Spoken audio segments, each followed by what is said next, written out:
बोल मेरे श्री सतगुरु महाराज की जय। बोलो श्री परमहंस दयाल जी महाराज की जय। बोलो नगली निवासी सतगुरु भगवान की जय। बोलो अम्बाला वाले सतगुरु महाराज की जय। बोलो सारे संतन समाज की जय। बोलो सारी संगत की जय। सत्यं बोधमयं नरोममलं प्रत्यक्षमेव सर्वेश्वरं रत्नैर्मण्डित शीर्षशुभ्रमुक्तं श्वेताम्बरे शोभितं मुक्तामालविभूषितं च हृदयं सिंहासने संस्थितं भक्तानां वरदं प्रसन्नवदनं श्री सद्गुरुं नौम्यहम्। श्री सतगुरुं नौम्यहम्। बंदो चरण सरोज गुरु मुद मंगलागार जेहि सेवत नर होत भव सागर से पार। भव सागर से पार। गुरु जी के सिमरण मात्र से नाशत विघ्न अनंत ताते सर्वारंभ में ध्यावत सब संत। ध्यावत सब संत। जेहि खोजत ब्रह्मा थके सुर नर मुनि और देवा कहत कबीर सुन साधुआ कर सतगुरु की सेवा। कर सतगुरु की सेवा। राम कृष्ण से को बड़ा तीनों तो गुरु की तीन लोक की वेदनी गुरु आगे अधीन। गुरु आगे अधीन। ब्रह्मानंदं परम सुखदं केवलं ज्ञान मूर्ति द्वंद्वातीतं गगन सदृशं तत्त्वमस्य दिलक्ष्यम् एकं नित्यं विमलमचलं सर्वसाक्षिभूतं भावातीतं त्रिगुणरहितं सद्गुरुं तां नमामि। सद्गुरुं तां नमामि। अखण्डमण्डलाकारं व्याप्तं येन चराचरं तत्पदं दर्शितं येन तस्मै श्री गुरुवे नमः। तस्मै श्री गुरुवे नमः। गुरुर्ब्रह्मा गुरुर्विष्णु गुरुर्देवो महेश्वरा गुरुर् साक्षात् परब्रह्म तस्मै श्री गुरुवे नमः। तस्मै श्री गुरुवे नमः। तुमेव माता च पिता तुमेव तुमेव बन्धु च सखा तुमेव तुमेव विद्या द्रविणं तुमेव तुमेव सर्वं मम देव देव। बोलिए जयकारा बोल मेरे श्री सद्गुरु महाराज की जय। जगत वंदनीय प्रातः समणीय अद्वैत मत के संस्थापक दादा गुरु श्री परमहंस दयाल जी महाराज के चरणों में मेरा कोटि कोटि प्रणाम। सभी के हृदय सम्राट नगली निवासी सतगुरु भगवान जी के चरणों में साष्टांग दंडवत कोटि कोटि प्रणाम। अम्बाला वाले सतगुरु महाराज जी के चरणों में दंडवत कोटि कोटि प्रणाम। और जितना भी संत समाज हैं सभी के चरणों में मेरा कोटि कोटि प्रणाम। हमारे यहाँ के हेड साहबान श्री नंदलाल जी के चरणों में सादर प्रणाम। और यहाँ के जो आज जिन्होंने ये आज प्रयाग जिसको कहते हैं तीन नदियों का संगम होता है प्रयाग, वैसे ही ये जो प्रयाग है हमारा अध्यात्म का प्रयाग है। इसमें गोते लगाने से जीव का कल्याण होता है। तो हमारे लाइक राम जी श्री लाइक राम जी के घर और सभी परिवार को बहुत बहुत बधाई। और इसी तरह ये जो हमारा सिलसिला है चलता रहे और हम गुरु महाराज की चरण शरण में लगे रहें, क्योंकि कहा है कि बिना सत्संग विवेक ना हुई राम कृपा बिना सुलभ न सोई। कि जो सत्संग है सत्य वो सत्ता जहां से हम आए हैं, और संग अपनी चित्त को उसके साथ लगाना ही सत्संग है। ये जो हमारे चला हुआ है पूरे भारतवर्ष में, नाचना गाना पता नहीं क्या क्या हो रहा है, इसको सत्संग नहीं कहते। सत्संग का मतलब है कि साइलेंस में होकर जो आपको नाम दिया गया है उसके द्वारा पोथी पढ़ी पढ़ी जगम हुआ पंडित भयाना कोई, 2.5 अक्षर प्रेम के पढ़े सो पंडित हुए। आपने देख ही लिया होगा, मेरे ख्याल सारे ही नाम वाले होंगे यहाँ।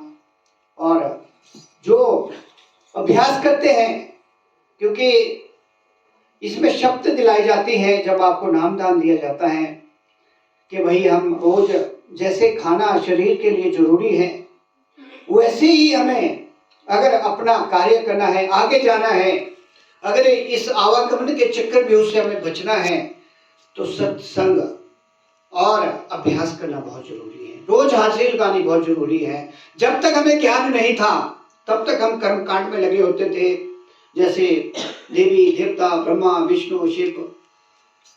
अब इसकी परिभाषा मेरे ख्याल आपको महात्मा जी ने भी बहुत अच्छी तरह से बताई कि कैसे कैसे हम आए हैं। जब से हम इस संसार में आए हैं तब से हाथ खड़े किए थे हमने उस सत्ता के पास जहां हमारा निज धाम है, और हाथ खड़े करने के बाद उस काल रूपी जो जिस कैद में हम आज फंसे हुए हैं, काल के जाल में हम जो फंसे हुए हैं, ये संसार एक कैद है, वहां हमने हाथ खड़े किए। और हाथ खड़े करने के बाद जो है हम इसके चक्कर में फंस गए हैं, और साथ में हमारे पीछे लगाए हुए हैं सारे। मैं ये नहीं कहता कि देवी देवताओं की पूजा नहीं करनी है, सबकी करनी है। जैसे घर में होता है एक हेड होता है सबसे बड़ा, जैसे बुजुर्ग होता है तो उसका सभी रिस्पेक्ट करते हैं, उसी तरह हमारे प्रथम गुरु है माता पिता, दूसरे गुरु है हमारे पढ़ाने वाले, और तीसरे गुरु को मान लो आप देवी देवता, चौथे गुरु को मान लो जो आपको प्रोफेशन में ले जाते हैं, इसी तरह 5-6। लेकिन ये जो हमारा मिशन या जिसको हमारा दरबार कहते हैं, ये संसार का सबसे बड़ा दरबार है। इसके बारे में हमने काफी खोज की है कि बहुत सा संसार में चल रहा है। आज की डेट में नाम भी बिक रहा है, धाम भी बिक रहा है, सभी मतलब भेड़ चाल में हम चले हुए हैं। लेकिन असली ज्ञान का जो 2.5 अक्षर का जो आपको बताया गया है, जैसे भी बताया गया है, सबसे पहले तो इसको सीखना है। आपके पास इतने पढ़े लिखे लेक्चरर और जिनको सारा ज्ञान है, और गुरु महाराज की इन पर बड़ी महती कृपा हुई है, तो एक कड़ी जोड़ने की कोशिश कर रहे हैं। क्योंकि हम सभी जितने भी बैठे हैं सभी हम देवी देवता, और उसी के चक्कर में मैं कहते कबीर जी कहते हैं, जाप मरे जपा मरे अनहद भी मर जाए, सूरत समाई शब्द में ताको काल ना खाए। अब ये सारा प्रसंग है, मतलब अगर जो समझदार होगा उसके लिए इतना ही इशारा। देखो कबीर जी ने कितने प्यारे शब्दों में ये कहा है, क्या कहा है कि जाप मरे। जाप क्या है? जितने भी आप देवी देवताओं के मंत्र हैं, ओम नमः शिवाय, ओम त्र्यंबकम यजामहे सुगंधिं पुष्टिवर्धनम् उर्वारुकमन्ना मृत्युर्मुक्षे मामृता, ओम भूर्भुवस्सुवः तस्सवितुर्वरेण्यं भर्गो देवस्य धीमहि धियो। जो भी आप करते हैं, ये पहले जो हमारे बीच में कई महात्मा लोग हैं पहले इसी से आगे बढ़े हैं। आपने श्री रामकृष्ण परमहंस जी के बारे में सुना होगा, माता के भक्त थे। रसकुमारी के बारे में प्रसंग दिया था, बहुत बड़े भक्त थे माता के। लेकिन मीराबाई थी, आप सभी गाते हैं कि वो कृष्ण की दीवानी थी, कृष्ण जो है उनको साक्षात रूप में आते थे। लेकिन एंड जब आप, क्योंकि भागवत में जो बताया जाता है वो फायदे की बात बताई जाती है, अंदर की बात नहीं बताई जाती। आगे सबसे आगे मीराबाई ने क्या कहा था कि मैंने नाम रतन धन पायो जी, मैंने नाम रतन धन पायो। पहले कुछ और गाते थे, कृष्ण के ही गीत गाते थे। हुआ क्या कि जब समय आता है, गुरबाणी में कहा है, पिछले जन्म शुद्ध कर्म अंकुर जब प्रकट्यो। एक ही शब्द मेरे को याद है, ज्यादा क्योंकि ध्यान भी नहीं होता, लेकिन एक ही शब्द बहुत है। पिछले जन्म शुद्ध कर्म अंकुर जब प्रकट्यो, तब जाके ये संगम बनता है जो आज आपका बना है। आप सभी के कोई पिछले पूर्व जन्म के कोई ऐसे आपके कृत्य थे, ऐसे कार्य थे, ऐसा आपने कोई कार्य किया था कि या तो इनके दरबार में कोई हम कीट पतंगे, मक्खी मच्छर या कोई सेवक कुछ भी होंगे, तब जाके कहीं ऐसा संगम बनता है, नहीं तो इन तक पहुंचना बड़ा मुश्किल काम है।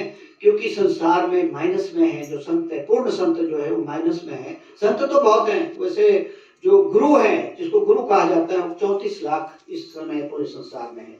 लेकिन जो सदगुरु हैं वो किसी किसी को, गुरबानी में लिखा है, कोई बिरला जीव, आप जैसा जो बिरला जीव है।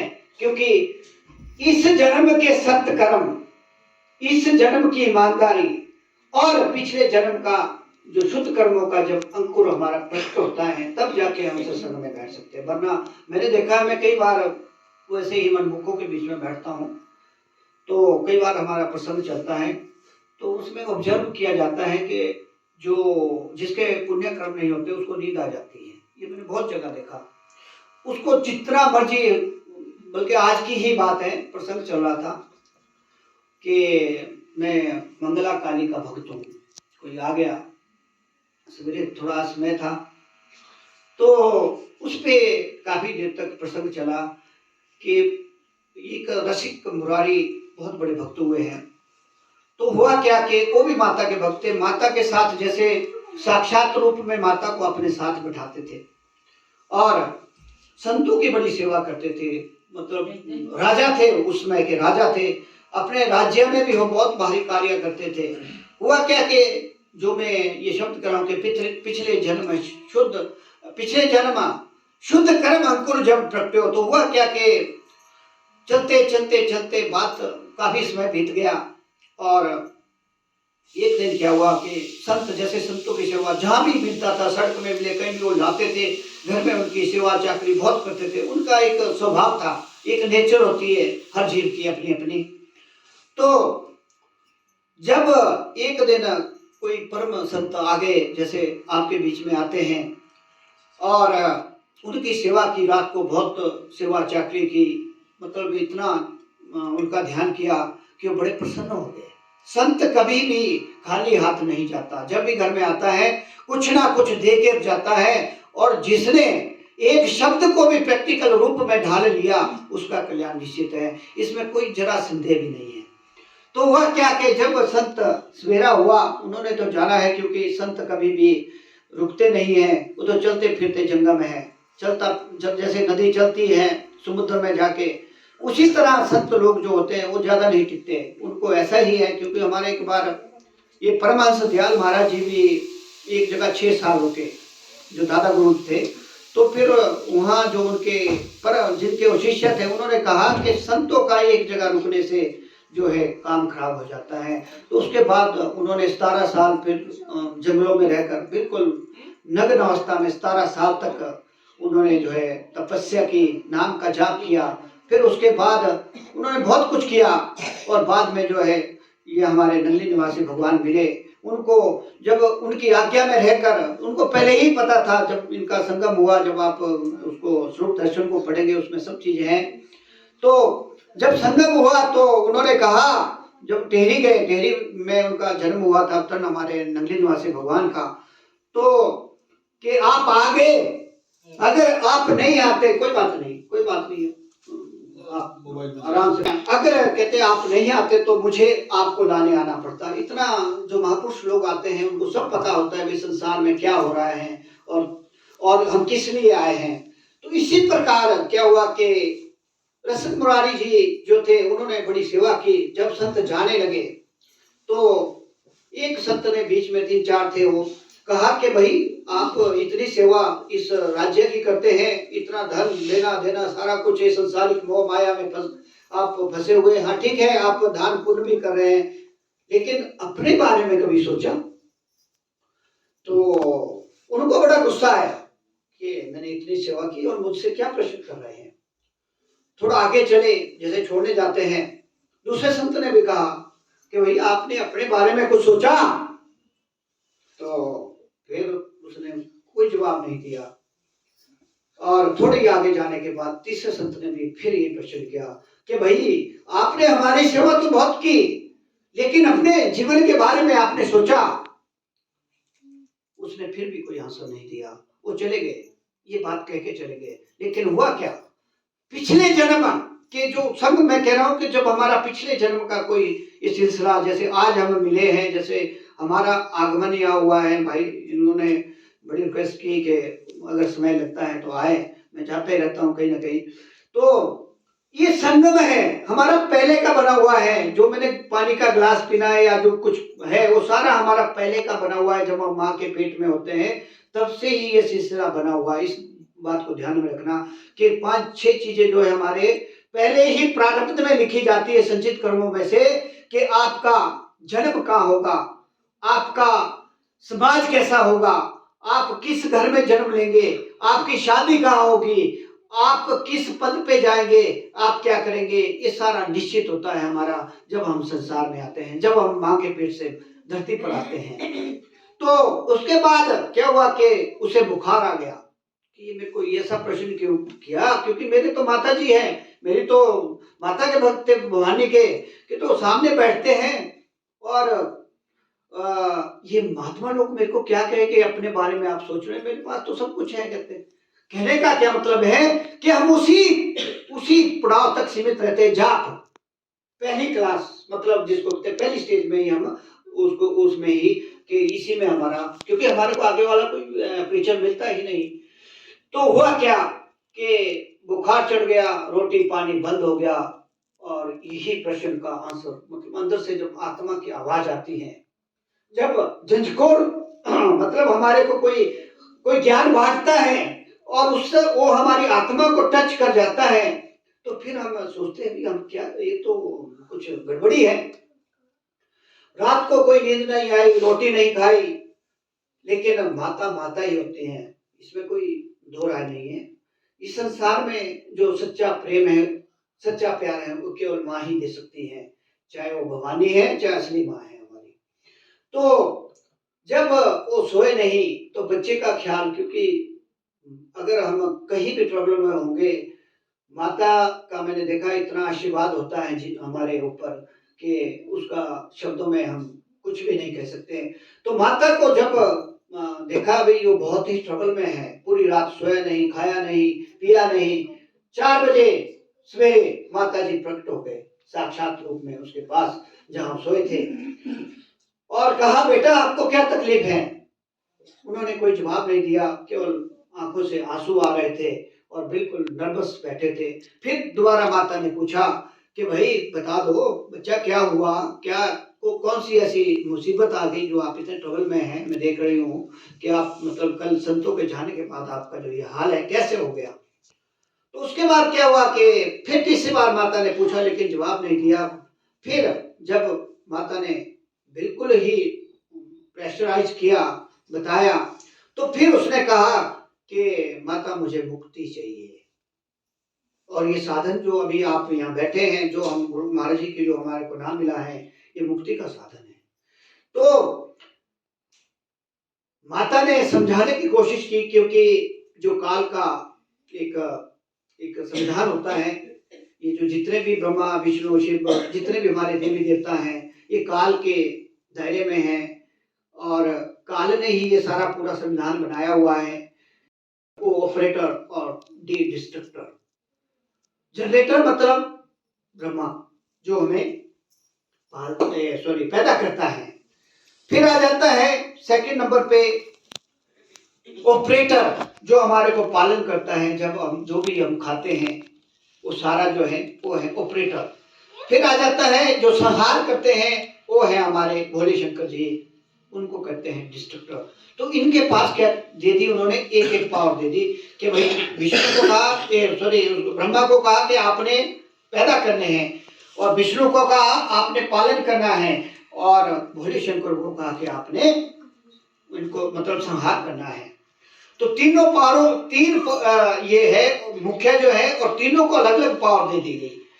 तो होता क्या है कि हम जो हमारे को शिक्षा मिलती है, जितना हमारा ज्ञान होता है, जब तक आपको नाम नहीं मिला था तब तक आप अपने जीवन को देखें, और जब से आपको नाम मिला है उसके बाद के जीवन को आप थोड़ा अपने में शाम को सोचे भी कि क्या परिवर्तन आया है कि नहीं आया, और आना निश्चित है। और जो अभ्यास करेगा मैं 101% कहता हूँ कि उसके तो कहने ही क्या है, क्योंकि हम संसार का आनंद लेते हैं लेकिन हमें परमानंद की तरफ जाना है। परमानंद कब होगा? जब हम अपना आत्म साक्षात करेंगे। और आत्म साक्षात करने की विधि क्या है? वो है नाम, जिसको पारसमणि कह लो, हीरा कह लो, जो मर्जी कह लो, क्योंकि नाम में इतनी पावर है कि हम उस जो हमारा बीच का जो रास्ता उसको पार कर सकते हैं। काल का जो दायरा है, काल के चक्रव्यूह में हम घिसते जा रहे हैं, वहां से पार निकलने का जो साधन है वो है नाम। तो हुआ क्या कि जब प्रश्न किया गया उनसे कि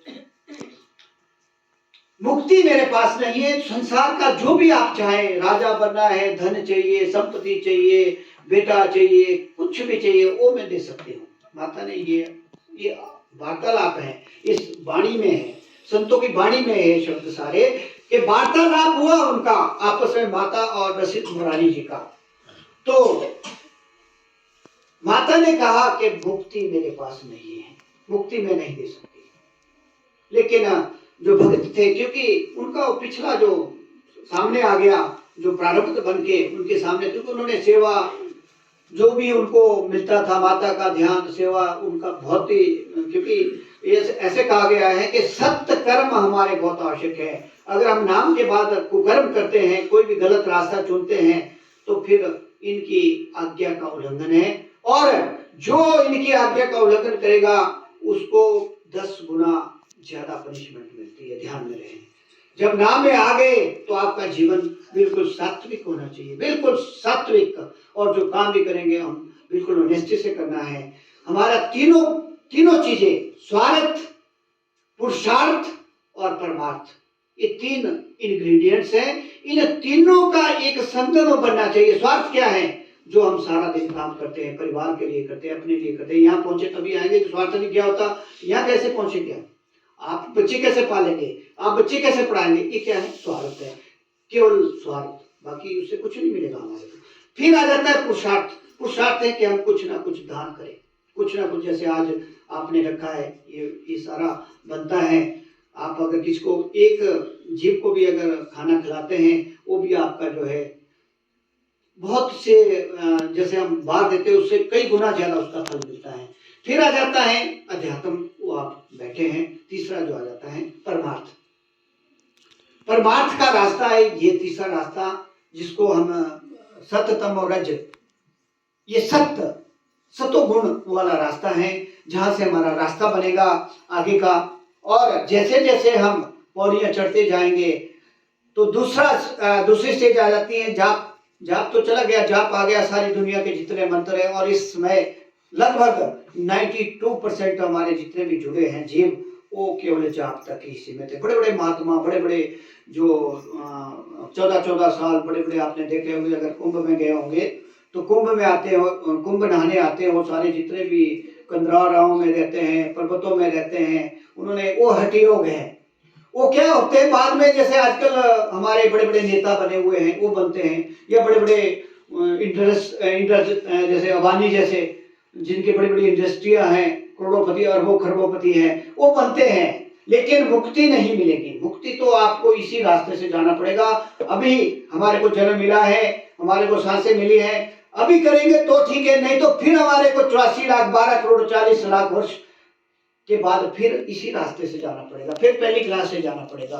तब अगर हमारे को पूर्ण सतगुरु मिलेंगे। जो देवी देवता भी हैं, उन्होंने पुण्य किए हैं 90%। जितने देवी देवता हैं हमारे, उनको मतलब ऊपर स्वर्ग तक गए, स्वर्ग से उनको नीचे भेजा गया, क्योंकि जब उनके पुण्य हवा खत्म हो गए तो नीचे उनको पत्थर के रूप में यहाँ पूजा जाता है। लेकिन अगर उन्होंने मुक्ति चाही है तो उनको 10% के लिए एक अच्छी माँ के गर्भ से जन्म लेना पड़ेगा, नाम का जाप करने पड़ेगा, फिर जाके वो उस लोक में, सतलोक में पहुंच सकते हैं। तो फंसे हुए हैं जब तक महाप्रलय नहीं होता, क्योंकि देवताओं का तब तक इसमें बताया गया है कि जब तक महाप्रलय नहीं होता तब तक वो चले हुए पूजे जा रहे हैं। आपको पता ही है क्या क्या होता है। तो हमारी सेकंड स्टेज आती है अजपा जाप, जो आपको मिला है, इसको कहते हैं सेकंड स्टेज। पहले तो हम जाप में रहे, जाप में हमारा ये जीवन खत्म हो गया। जिस दिन हमारे को नाम मिला उस दिन हमारा जन्म माना गया है अध्यात्म में। उससे पहले जो सारा था वो पुण्य में गया। पुण्य जो है वो जल्दी खत्म हो जाते हैं, उसका थोड़ा प्रसंग अलग से है, मैं दूंगा। तो दूसरी स्टेज है अजपा। वो आप इसमें सभी जितने भी हैं जिन्होंने नाम लिया है और जिन नहीं लिया तो ले रहे हैं, क्योंकि जिस दिन आप नाम लोगे उस दिन से आपका जन्म माना जाएगा, उससे पहले का जीवन बेकार चला गया हमारा। फिर उसके बाद क्या होता है, जाप मरे अजपा मरे। मरने का मतलब ये कबीर जी की अपनी वाणी है, भाषा है अंदर की। मरने का मतलब है कि जाप की स्टेज खत्म हो गई और अजपा में पहुंच गए। अजपा जब आपका पूर्ण हो जाएगा, जब अभ्यास करते हुए, ये ऐसे नहीं है कि एकदम से आ जाएगा। कहते हैं कि धीरे धीरे रे मना, धीरे सब कुछ होए, माली सींचे 100 घड़ा, ऋतु आए फल होए। अब जैसे कणक बीजी थी आपने, कितने महीने हो गए, 6-7 महीने हो गए, तो 7 महीने के बाद इसमें हम उसका लाभ उठा सकते हैं। ये नहीं कि हम ये सोचे कि ट्यूबवेल लगा दिया, एक दिन में हमने बीज दी कि तीसरे दिन इसको हमारे को कणक तैयार हो जाएगी। नो, ऐसा नहीं होगा। आप जब इस स्टेज को, पता नहीं अभी एक जन्म, पता और कई जन्म लग सकते हैं। एक मैंने कहीं महापुरुषों की वाणी में सुना कि एक महात्मा जिनको 200 वर्ष हो गए जन्म लेते लेते मनुष्य का, लेकिन अभी तक मुक्ति नहीं मिली, क्योंकि इसके लिए बहुत मतलब हमारे को बारीक होना पड़ेगा। कहते हैं जब हम पिंड से ब्रह्मांड, ब्रह्मांड से शून्य, शून्य से महाशून्य में पहुंचते हैं, ये लास्ट जैसे भारत और पाकिस्तान का बॉर्डर है, महाशून्य हमारा जहाँ काल बैठा है उसका, इससे पूरे सारा उसी का ये सारा चल रहा है संसार। वहां एक जब ये बॉर्डर टकराते हैं, वहां एक ब्रह्म गुफा है जहां से बॉर्डर बनाई हुई, उसमें कहा गया है कि बाल के 10वें हिस्से के बराबर वहां स्पेस है। अब आपने अपने सभी बुद्धिजीवी पढ़े लिखे हैं, आपने सोचा कि क्या बात कह रहे हैं महापुरुष लोग जो वहां तक पहुंचे हैं। बाल के 10वें हिस्से के बराबर कहते स्पेस है, वहां से हमें आगे निकलना है, तब हम अपने लोक में पहुंचेंगे। इसका मतलब है कि हम इतने शुद्ध होने चाहिए, मतलब इतने निर्मल हमारे को होना पड़ेगा। अगर उस, नहीं तो वहां तक पहुंच जाएंगे हम, नाम जपते भी पहुंच जाएंगे, लेकिन वहां से फिर हमारे को वापस आना पड़ेगा। और फिर वो जितने पुण्य होंगे उस समय तक हमारे को ऊपर मिलेगा, जैसे 5 स्टार में फैसिलिटी मिलती है, फिर हमारे को नीचे फेंक दिया जाएगा। ये ध्यान में रहे। जितने भी ब्रह्मा विष्णु शिव महेश माता जिसके भी भक्त हैं वो वहां तक पहुंचते हैं, संसर्ग जिसका नाम है, वहां तक वो पहुंचते हैं। लेकिन वहां भी ऐसा नहीं है कि प्रकाश नहीं है, वहां भी बड़ा कुछ बताया गया है, लेकिन उस प्रकाश में ही वो समाहित हो जाते हैं, उसी को समझ लेते कि हम वहां पहुंच गए। लेकिन बाद में जब उसकी प्रीति है, क्योंकि जैसे बोलता है गुरुर ब्रह्मा गुरुर विष्णु गुरुर्देवो महेश्वरा गुरुर साक्षात परम ब्रह्म तस्मै श्री गुरुवे नमः। अब क्या कहा है, गुरुर ब्रह्मा गुरुर विष्णु गुरुर्देवो महेश्वरा। जैसे आपका कमरा है, ये कमरा है, इसमें ये तीनों का वास है। लेकिन अगर गुरु साक्षात परम ब्रह्म तस्मै श्री गुरुवे नमः, अगर हमने इसको तोड़ना है तो हमें स्पेस बनाना पड़ेगा। वो है नाम। जब हम ऊपर चढ़ाई करते हैं, अंदर की चढ़ाई जब हम करेंगे, वो आपको अपने आप है, क्योंकि ये कोई बाहर की बात नहीं है। मेरे बोलने से आपको केवल ये मिल रहा है कि एक मैं बता रहा हूँ, लेक्चर दे रहा हूँ एक किस्म से, करना आपको खुद पड़ेगा। और ये भी भूल जाए कि जैसे वो आप 7 फेरे लेते हैं ना, पंडित जी कहते हैं कि आधे इसको जाएंगे, आधे, मेरे ख्याल जितने भी शादीशुदा वहाँ जब लास्ट टाइम होता है वो लेते हैं वहाँ कि ये वो पाप करेंगे तो वहाँ जाएंगे। ऐसा कुछ नहीं है, ये सब बनाए हुए। जो कर्म आप करेंगे वो आपके साथ जाएगा, चाहे वो बच्चा है, चाहे वो घरवाली है, चाहे वो पिता है, चाहे वो माता है, चाहे वो बंधु है, कोई भी हो। जो कमाई आप करेंगे, जैसे अब मान लो मैं नौकरी कर रहा हूं और मैं तनख्वाह लेता हूं, किसी और को थोड़ी मिलेगी, वो कमाई मैंने की है ना, मेरे को मिलेगी, और आप तो नहीं जा सकते। वैसे ही आप इंडिविजुअल जितने भी हैं, आपकी अपनी कमाई होगी, उस कमाई के साथ मतलब जितनी आप कमाई करोगे वही आपके साथ जाएगी, बाकी सब ब्रह्मजाल है, ये है ही संसार ब्रह्मजाल। तो उसके बाद आ जाती है तीसरी स्टेज, जाप मरे अजपा मरे। जाप भी गया, अजपा भी चला गया।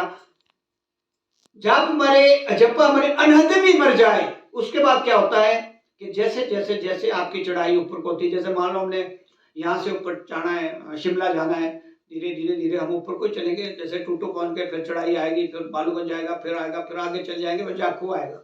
जाखू सबसे ऊंची चोटी है, जैसे कैलाश पर्वत है। तब पहुंचेंगे ना जब वो स्पेस को पूरा करेंगे। ऐसा नहीं होगा कि सीधे हम यहाँ से उड़ेंगे और जाको पहुंच जाएंगे। इसकी स्टेजें हैं। फिर क्या होता है, अनहद भी मर जाए।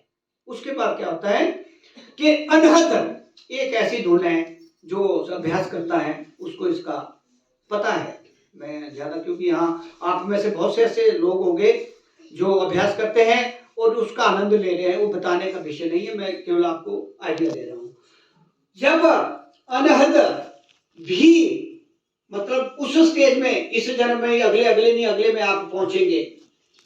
क्योंकि ऐसा होता है कि एक क्लास में जैसे 100 विद्यार्थी हैं, मास्टर जी को ज्यादा अनुभव है, उसमें से फर्स्ट या जो 99% या 98% लेने वाले बहुत कम होते हैं।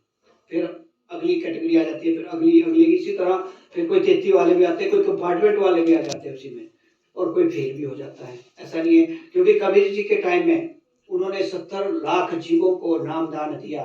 सुन लेना, 70 लाख जीवों को नाम दान उन्होंने अपने समय में दिया। और जब परीक्षा हुई, परीक्षा होती है, परीक्षा लेते हैं महाराज जी, तो उसमें केवल 700 लोग ही सप्तखंड अपने घर पहुंच पाए। केवल 700, 70 लाख में से। ध्यान रहे, भूल में नहीं रहना कि हम भूल भुलेखा, ये सत्संग का मतलब ये है कि हम भूल भुलेखे को दूर करें। क्योंकि उसमें से केवल 700 लोग ही वहां पहुंचे, बाकी फिर वहीं आ गए, फिर उसी स्टेज में घूम रहे। वो घूम रहे, शायद हम भी हो सकते उसमें घूमने वालों में। तो फिर हमारी जो स्टेज आती है कि सुरत समाई शब्द में ताको काल न खाए। ये सुरत क्या है जो आप सुन रहे, मैं बोल रहा हूँ, वो ये आत्मा। वो जब हमारी सुरत उस शब्द में, जब हमें ये पता लग जाएगा कि अंदर एक ऐसी आवाज, एक ऐसा शब्द चल रहा है, तो ये सीधी उससे, जब भी आप, जैसे आपको ध्यान बताया गया है, जैसे ही आप इनका ध्यान करेंगे तो आपकी सुरत जो है सीधी उस शब्द के साथ जुड़ेगी और आप परमानंद में चले जाएंगे, समाधि में चले जाएंगे। और कई बार तो ऐसा होता है कि आपको समय का ही पता लगता, 2, 2.5, 3 घंटे आपको पता ही लगा कि मैं किस दुनिया में फंस रहा हूँ। सुरत समाई शब्द में ताको काल न खाए, ये हमारी लास्ट स्टेज है। यहां तक हमें पहुंचना पड़ेगा। जब हम यहां तक पहुंच जाएंगे तो समझो कि आपका आत्म साक्षात्कार, और इस नाम का जो है यही हमारा। मैं थोड़ा सा आगे चलते हुए वहीं आ रहा हूं कि रसिक मुरारी जी, फिर क्या हुआ कि जब उन्होंने प्रश्न किया माता जी से कि मेरे को मुक्ति चाहिए, जब अति कर दी, जब माँ बच्चे के, जब बच्चा माँ के पास समर्पित हो जाता है, हट करता है, तो माँ उसकी इच्छा को पूर्ण करती है। ये वैसे देखना प्रैक्टिकल में। तो हुआ क्या कि जैसे ही वो कहते हैं मुझे मुक्ति चाहिए, लंबे पड़ गए आंसू के, मतलब बांध हो दिए आंसुओं से, तो माता ने कहा कि उठाया कि कोई बात नहीं, अगर आपको मुक्ति ही चाहिए, मेरे हाथ में तो मुक्ति नहीं है, लेकिन उस समय के, इस समय के, माता ने कहा कि जो पूर्ण सतगुरु हैं उनकी चरण शरण में जाना पड़ेगा। ये आपका अंदर की वाणियां हैं, कहीं ऐसे इधर उधर से ली हुई नहीं, अंदर की वाणियां हैं। और जब आप संत महापुरुषों की वाणियां या किताबें पढ़ेंगे, उनमें सारे इतिहास आते हैं। तो जब ऐसा उसका, तब तो खिल गया, मतलब उनको बड़ा आनंद आया। तो बोलते हैं मुझे कृपा, मतलब अपनी दृष्टि, क्योंकि माता को, बच्चे को छोड़ना भी बड़ा मुश्किल होता है, तो उन्होंने, माता ने कृपा की कि काशी में उस समय चरणदास जी एक पूर्ण संत थे, जैसे हमारे नंगली निवासी भगवान है, हो सकता है इन्हीं का रूप हो, उसमें थे। और कहा कि उनकी शरण में जाइए जब भी समय लगे, और अंतर्ध्यान। और उसके बाद माता जी वहां से चले गए। तो अब उसके बाद उन्होंने, मतलब अपने को जैसे प्रफुल्लित हो जाता है, मुझे रास्ता मिल गया। रास्ता तो चाहिए, ये क्या है, घू अंधेरा रू प्रकाश, मतलब अंधेरे से प्रकाश की तरफ ले जाने का नाम ही तो सत्संग है। तो जब उसको ये चीज आ गई भी, मैंने अपना जो असली गोल है उसको अचीव करना है, तो चला गया। उस समय पैदल चलना पड़ता था, पता नहीं कितने दिन लगे, और उनकी शरण में पहुंचा, और वहां उनकी पहली परीक्षा हुई। जैसे राजा महाराजा होते थे, अपने उस ढंग से जाते थे, वो साथ काफी कुछ लेके गए।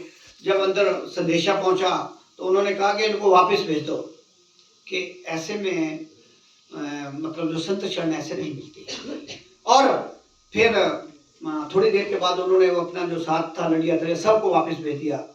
फिर अंदर संदेशा गया, फिर भी देखा, क्योंकि ये तो जाने जान होती है सरकार, इनको पार ब्रह्म इसलिए नहीं कहा जाता क्योंकि पूरी अभी भी ये साक्षात रूप में बैठे हैं। और ऐसा ही नंगली दरबार में है। जब आप जाओगे वहाँ, जब हमारा अनुभव हुआ जब हम गए थे 2017 में, अगर आप मतलब सच्चे मन से वहाँ जाते हैं तो आपको प्रकाशमय रूप में उनके दर्शन होंगे। 101% है ये। अगर आप थोड़ी देर बैठोगे वहाँ मंदिर में तो हुआ क्या कि वो चले गए। और जब उन्होंने दूसरी बार भी उनका जो पूरा नहीं उतरा था ना, जो होता है हमारे लिवाज, फिर तीसरी बार में जब फिर उनको पता लगा तो वो एक सिंपल कपड़े में जो है उन्होंने वो पाए और बिल्कुल नंगे पांव से फिर उन्होंने आदेश दिया कि ठीक है उनको अंदर भेजो। तो उनकी काफी परीक्षा हुई, काफी लंबा प्रसंग है। और उसके बाद क्या हुआ कि जब उनसे सेवा वहाँ थोड़ी सेवा चाकरी कराई और कुछ दिनों के बाद उनको नाम से दीक्षित किया उन्होंने। और उसके बाद उन्होंने कहा कि आप 1 साल तक जन कल्याण भी करेंगे और अपने जैसे आपके एरिया में इनका ड्यूटी लगाई वैसी ड्यूटी लगा दी कि आप अपने राज्य में नाम जो सबको मतलब नाप रूपी जो धन है वो सबको बांटेंगे। और इस प्रकार से वो जो चले गए। लेकिन तो जो गुरु से बिछड़ना भी उनको थोड़ा वो अच्छा नहीं लगा और उन्होंने बड़ी सेवा की। फिर वहाँ जो जब राज्य में गए तो उन्होंने अपना काम शुरू कर दिया। लेकिन उनको गुरु मिलने की जो थी ना वो ललक, वो बहुत, जब आप पिछड़ जाते हैं तो जल्दी से जल्दी कोई मिले तो वैसा लगता है। लेकिन वो हुआ नहीं। कहते 11 महीने के बाद फिर वो ऐसा हुआ जब उसकी हालत देखी उन्होंने चरणदास ने तो खुद ही चढ़ के उनके पास आए और उनको जो है वहाँ उनको परिपूर्ण मतलब जो है जो पूरी रूप से आपको उनको जो है दिया था। लेकिन वहां से उन्होंने पूरा उनके ऊपर आशीर्वाद रखा और इस प्रकार उनका कल्याण हुआ। तो मेरा कहने का मतलब ये है कि जो देवी देवता हम पूछते हैं, हम जितना भी पाठ करते हैं, जितने भी हम तीर्थ करते हैं, व्रत करते हैं, जितना भी हमें कार्य करते हैं, इसकी एक दायरा है, ये पुण्य कर्म है। लेकिन जब तक हम नाम का अभ्यास नहीं करेंगे तो हमारे को अगली पड़ाव, जैसे अभी मैंने आपको 4 पड़ाव बताए, हम आगे नहीं चल सकते। तो हमें ये जो सत्संग का मतलब है कि सत्य को जानना है और बैठ के हमें ऐसा नहीं कि घर से हमने अपना सारा समय निकाला और यहाँ आके ध्यान रहा। कहीं जब बैठे मेरे को भी अच्छा लगा कि जितनी भी संगत बैठी है बहुत ही उस अपने पूर्ण आत्मसमर्पण के साथ बैठी है। सभी का ध्यान जब ये महाराज जी कर रहे थे, पढ़ रहे थे, मैं देख रहा था तो बहुत अच्छा लगता है। क्योंकि कई जगह हम गए तो जहाँ ज्यादा रश होता है वहाँ क्या होता है कि हमारा वो ताल ही नहीं मिलती, ना वो जुड़ता। जब तक हमारी आपस में तालमेल नहीं होगा तब तक हमारे को सत्संग का आनंद नहीं आता। बहुत जगह ऐसा मेरे साथ हुआ है।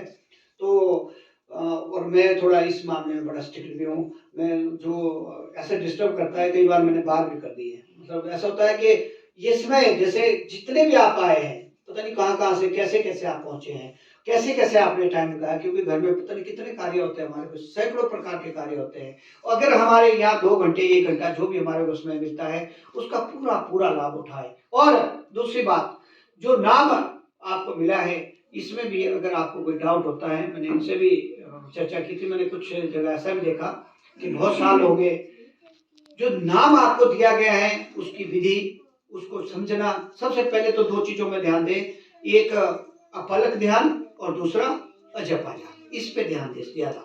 और जो सवेरे उठता है उसके लिए जो ये विधि बताई गई है, इसके लिए एक ब्रागल होती है, आप ब्रागल जानते हैं, उसका मैं इनको बताऊंगा, एक फोटो भेजूंगा। जो अपने को और आगे बढ़ना चाहते हैं ब्रागल से आप ये जो है ये विधि, ये ब्रागले लगा दी ना या दोनों, मतलब वो बनी ऐसी होती है, यहाँ रखी हो खड़े करके, उसमें आप 1 2 3 घंटा बैठ सकते हैं। वैसे आप ब्रागल बनानी हो आपने, उधर हमने सबको दिए बड़ी जगह में।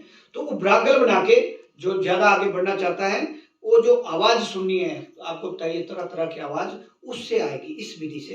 वो ब्रागल से आप, क्योंकि ऐसे तो हम भी नहीं बैठ सकते, हम 3 मिनट 4 मिनट से ज्यादा नहीं बैठ सकते, थक जाते हैं। लेकिन उसमें आप 2 घंटे बैठ सकते हैं। 1 घंटा हमारे एक महात्मा जी है, उनको मास्टर जी कहते हैं, चिनौली वाले का भी मुलाकात कराएंगे, 76 साल एज उनकी। तो उनको मैंने देखा, मैं उनके घर गया ना तो उनको देखा मैंने और उनसे वो विधि सीखी। बड़ा आनंद आता है, वो हर समय उनके पास होती है। मतलब जब भी संसार में भी है, लेकिन जब टाइम मिला ढका अपने आप को ब्रागल है। बहुत जगह उनकी मुलाकात हुई है और बहुत ही अच्छे हैं और बड़ा उनसे हमारा प्रेम है। तो इस तरह हमें मतलब इसको सीखना है। तो मैं ज़्यादा समय तो नहीं ले लिया, तो ज़्यादा बोलते हुए मैं अपनी वाणी को विराम देते हुए सभी का धन्यवाद करते हुए कि मुझे आज आप लोगों ने अपने बीच में बैठने का मौका दिया। मेरा भी थोड़ा समय का यूटिलाइज हो गया, क्योंकि सारा दिन हम संसार में रहते हैं, पढ़ाने वाले हम अपने काम में, आप सभी अपने काम में। लेकिन ये जो घड़ियाँ होती हैं, ये तो मैं इनका धन्यवाद करता हूँ कि ये काफ़ी प्रेम रखते हैं, और प्रेम के कारण ही मुझे ऐसी अवस्था में आना पड़ा। और मुझे बड़ा अच्छा लगा कि आप लोग बिल्कुल मेरे को जस्टिफाई, जिसको बोलते हैं ना कि संगत तभी रंगत चढ़ती है जब संगत ठीक होती है। अगर संगत ठीक नहीं होती है तो फिर रंगत नहीं चढ़ती। गुरु महाराज जी का आशीर्वाद नहीं मिलता। तो इसी तरह हम सभी आगे बढ़े और जो आपको काम दिया गया, और मैं फिर एक बार, जो अगर आपको नाम का कोई भी प्रॉब्लम आए, आप इनसे कंटेक्ट कर सकते हैं, मेरे से कर सकते हैं। आपने महात्माओं से कराना, उनसे भी हम करा सकते हैं। ऐसा कोई बहुत महात्मा है, ऐसा नहीं, उनसे भी करा सकते हैं डायरेक्ट। लेकिन काम करना है सही, ऐसा ना हो कि हमने जो लेसन हमने जो लिया है उसमें हम अधूरे ही रहे। हमारे को मिल गया, मैंने देखा है, इसलिए मैं बता रहा हूँ कि मैं प्रैक्टिकल, जिनको 40-40 साल हो गए, मैंने ऐसी संगत के बीच में प्रश्न किया, उनको उठाया, जिनको 40 साल हो गए, तो मैं सेटिस्फाई नहीं हुआ। उसके बाद फिर मैंने उनको उठाया, भी ऐसे नहीं चलेगा काम।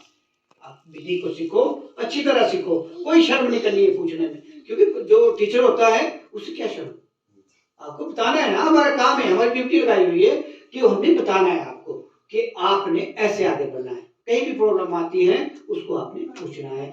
तो बोलिए जयकारा बोल मेरे श्री सदगुरु महाराज की जय, बोलो श्री परमानंद दयाल जी महाराज की जय, बोलो नगरी निवासी सदगुरु भगवान की जय, बोलो माला वाले सदगुरु महाराज की जय, बोलो सारी संगत की, बोलो साचे दरबार की, बोलो नंदकंद भगवान की, बोलो आज के आनंद की, सर्वे भवन्तु सुखिनः, सर्वे सन्तु निरामयाः।